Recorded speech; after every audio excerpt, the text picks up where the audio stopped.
What is up, hard rock and metal fans? Okay, but most importantly, all you Leopard fans. So I know it's been a while, guys, since I added to my Def Leppard series. Obviously, we're waiting to see if when a new album will finally see the light of day. I'm told that they are working on one right now, at least song ideas. So let's keep our fingers crossed. You never know.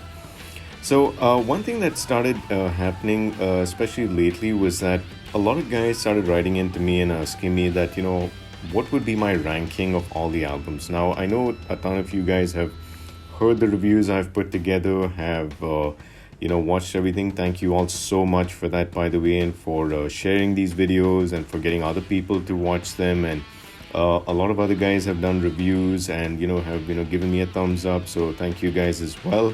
Really appreciate you guys, sending some love my way. I'm sending love back your way.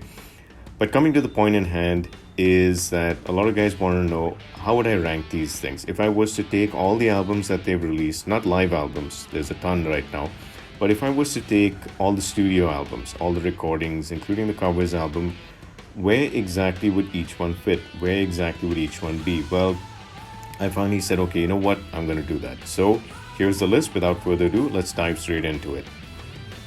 Okay, now I think many of you knew this was not going to be a surprise. So the bottom of my list, my least favorite Leopard album. Now again, guys, this is just my opinion. This is not based on sales. This is not based on any poll I ran and all that. Just my opinion. You don't have to agree with me. I know a lot of you guys might be upset with some of the way I'm ranking some of these albums. Some of you guys I know are big 10 or X fans, as this album is called. 10 officially, X unofficially. A lot of guys love this album. More power to you. I'm not trying to rain on your parade, but for me personally, this is my least favorite Def Leppard album. I just can't do it. I mean, I'm going to acknowledge the fact, like I said in my review, that there are a couple of good songs on here, but yeah, this would be the bottom of rung, if you will, coming in at number 12. Alright, so coming in at number 11 is Yeah, I know. I'm sorry, guys, but I've heard Leppard record so many great covers of the Stones, of Zeppelin, of so many things throughout their illustrious career. But when this covers album finally dropped, oh man, I mean, I did call a lot of good things about it, but sorry, boring. Just not my thing.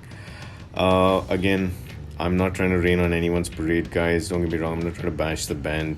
I'm just talking about what I like to listen to most often. So please don't get offended. It's just what I'm feeling like. So yeah, comes in at number 11. Okay, now this might be a shocker for many people, considering that I actually did like many songs on this album. But if I was to look at their overall discography, I mean, this really, if I'm very honest, does not come very high in terms of how much I listen to it. But I think it's still a good record for sure, but it's not a record I'm very particularly fond of. And I'm not trying to say, and you guys know me, I'm not trying to say that just because it's a newer one in the discography of the latest studio album they've released, that's why it's so low. No, don't get me wrong, there are a lot of great tracks for sure, but everything compared to what else they have, this would sit at number 10 for me. Okay, then coming in at number 9, here, yeah, Euphoria.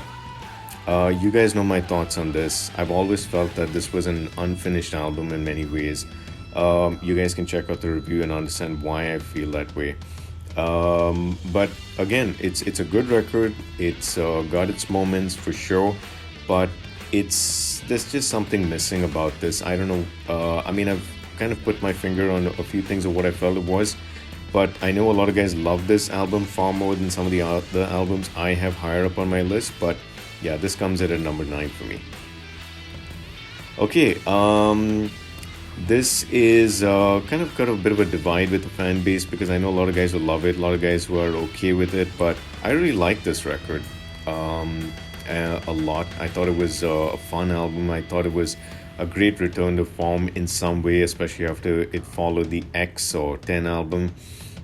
So this was obviously an album that I really like. Could it have been higher? Possibly, but there are a lot of other great records by the band, so This comes in at number 8, Songs from the Sparkle Lounge. Okay, a very strong record for sure. A lot of fans love this album, a big fan favorite. But and I have a lot of album tracks on here which I love. I mean, for sure. Again, check the review I've done of this. But I think overall, again, this comes in at number 7. It's a solid album, and I really think that this is a. I mean, I think there's a very strong guitar duel going on between Pete and Steve. God rest you, Steve. God rest your soul. We miss you, man. But High and Dry is a solid record through and through, and definitely a lot of fun. So do check it out. But this comes in at number 7 for me. Okay, coming in at number 6 is On Through the Night. Now, I know some fans have written into me over the years since I put this review out and said that, hey, this ain't cool, man. I mean, like, On Through the Night is a little subpar. I mean, High and Dry scores higher than it for sure. And that's the evolution of how the band went. This was their obviously debut, High and Dry being their sophomore album. But there's just something about On Through the Night that I really like. I'm really into. I really dig the structure and the attitude of the band at this point. So again, I love this album a lot. You guys know that it's got my favorite album cover. Yes, I said it. But yeah, it comes in at number 6 for me. So On Through the Night. Okay, coming in at number 5 is the iconic. Many consider this to be the number 1 album on their list. I mean, this is obviously such a defining album, not just for the band but for the entire genre and for the kind of impact it had on music overall, especially with the rock, metal, pop scene and so on. And it's phenomenal. Comes in at number 5 on where I would say, so it's definitely part of my top 5 albums which I could never live without from the band. So Pyromania, number 5. Okay, coming in number 4, ironically their 4th studio album release is the Mammoth Massive Hysteria. I'm sure that this is the album that most people are most familiar with. There have been so many, re-releases, and the band has done so much touring, playing the album start to finish. You guys know my thoughts on this album. It really is great, and it really shows you why we all miss Steve. So this comes in at number 4 for me. Okay, now the other shocker, the first being how On Through the Night was higher than High and Dry for me on my list. Now people would get shocked again that Adrenaline scores higher than Hysteria or Pyromania on my list. But there's just something very special about it. Believe it or not, guys, this is actually the album from the band where I was first exposed to them when I was very young. And the thing is that it's always held a special place for me, and I've always liked this album. I've always enjoyed the music. You guys know my thoughts about where its slightly weaker points are, but where its strengths really lie. You can check out the review. But it's a fun album, and this comes at number 3, Adrenalize. Okay, a bit of a shocker, I guess, in a way, but not the way the other 2 shockers were. But Retroactive is phenomenal. I mean, it's, to me, considering it was a B-side collection, it was sort of Vivian's sort of debut with the band, and where he played on some tracks, and it's got a lot from the Steve Clark era. But guys, I mean, through and through, if there was a record that is one that I would highly recommend to anyone who's not heard Leppard, I mean, this would definitely be it. Yes, I'm gonna say that because it's just an album that I'm very, very connected to, and I just love it.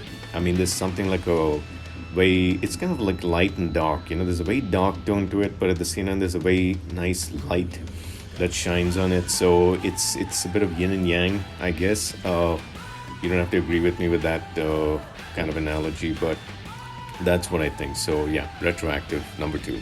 Okay, and number 1, yes, the controversial, the much maligned, the much underrated, the much hated, the much loved, the much adored, the much abhorred, Slang. the first record by the band I ever owned. And not because of just that reason, but this is an album I love. This is the one album I could never part ways with. Even if I had to part ways with any other album on their discography list, offering, roster, Slang is an album that I could not live without. And yeah, and I would even include the track that Move With Me Slowly, if that was included here as well, because I love this. I think to me at least, it's the best thing the band ever did. I know it's a blasphemous statement for many fans out there. I know some of you guys are very disappointed that this comes in at number one. But again, guys, this is just my ranking, just my feelings, just my thoughts. I'd love to know what you do, what you think, rather, and what exactly it is that you love. So those are my thoughts on how I would rank all the albums so far. So guys, that's it. That's my list, my ranking. Please let me know what you think in the comments below. Thank you so much to all the guys who wrote in and requested me to do this. It's been a lot of fun interacting with so many for so many years. Many of you keep coming back with your thoughts and observations. What else is happening in music? Love to keep hearing from you. Really appreciate all the support you give me for all the years that I've been trying to do this. And I look forward to hearing from you guys soon. So take care and rock on.